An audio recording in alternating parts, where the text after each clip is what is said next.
Okay, so we know that there's a custom to put out 10 pieces of chametz in a place that the person who's searching for them might find them.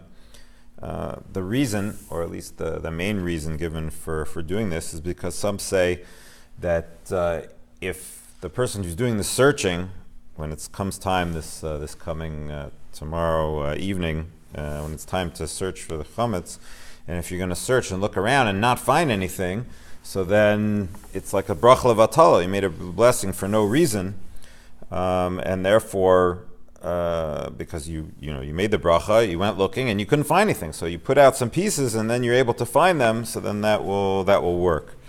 Especially today, when you think about it, if you were to find something in the house, then you're going to be in trouble. Like, what do you mean you found chametz on the night? Right? We've been cleaning the house for the last 3 months. And there shouldn't be anything. If you find some chametz, somebody didn't do their job. Somebody's going to get it, right? So we expect the house to be, completely clean, and there's no chance you're not going to find any chametz anywhere. So therefore, it's put something out so you won't have a bracha levatala. Most of the poskim say, of course, that's not true. Even if you didn't put out pieces, we still make the bracha. The bracha is on the searching. It's on bedikas chametz. It's not on metzias chametz. It's not trying to find the chametz. We're trying to search for the chametz. So it's understood that the bracha is looking for the chametz, whether you find or not. Of course, you fulfill your requirement. But that has become the minhag.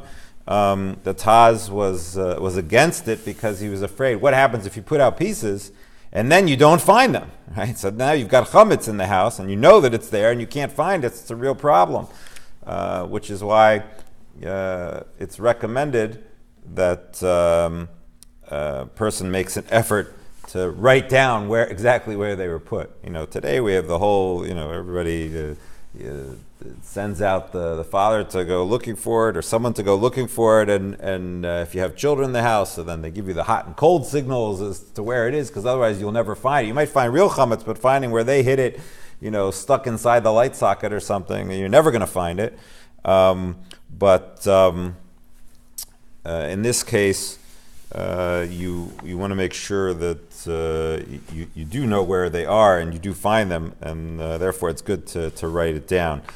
Even though the Taz was against it, many others say it's not a problem. You certainly can, and you should, if that's your custom. Should not to be mevatel, not to get rid of a custom from the Jewish people.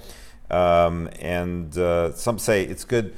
The Mishnah Berurah brings down, you should bring ones that are hard, that the chametz should be hard. It shouldn't be something that can crumb up and break up and then be all over the place.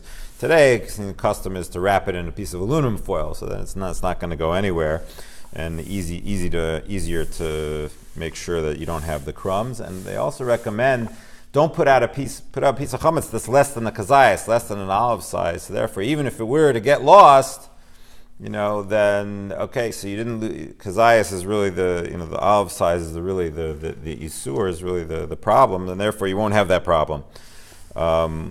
What happens if you put out 10 pieces and you only find 9? Right? You didn't write it down, or it somehow got lost, or whatever. Then you really got to search. You got to really go back and search the house well. I mean, ultimately, if you can find it, so you'll have to rely on the bittul. You have to rely on the fact that you're saying it's dust of the earth and it's nothing. But then you'll really have to go back and search to try to find that piece, which again is a good reason for keeping it below a kazayas. Anyway, what happens if you put out 10 and then you found 11? Right. So what did you find? One from last year, maybe. Or maybe the one year you had 9, and now you find the one from last year. But if you find 11, the halacha is you don't have to assume you can just be done. You don't have to assume, somebody. You don't have to assume there's more. Just because you found an extra one for whatever reason, you don't have to assume that there's really more out there. I should also mention that it's important, the poskim all mentioned, that a person should not just go look for the 10. The person should attempt to do a serious bedika. There are many great sages did bedika all night long. They made it into a very serious thing. But whatever the bedika that the person is doing, and that's a different discussion, what type of bedika is really necessary. But it is important that you're not just looking for the 10 pieces, that you are looking for any chametz that there may be.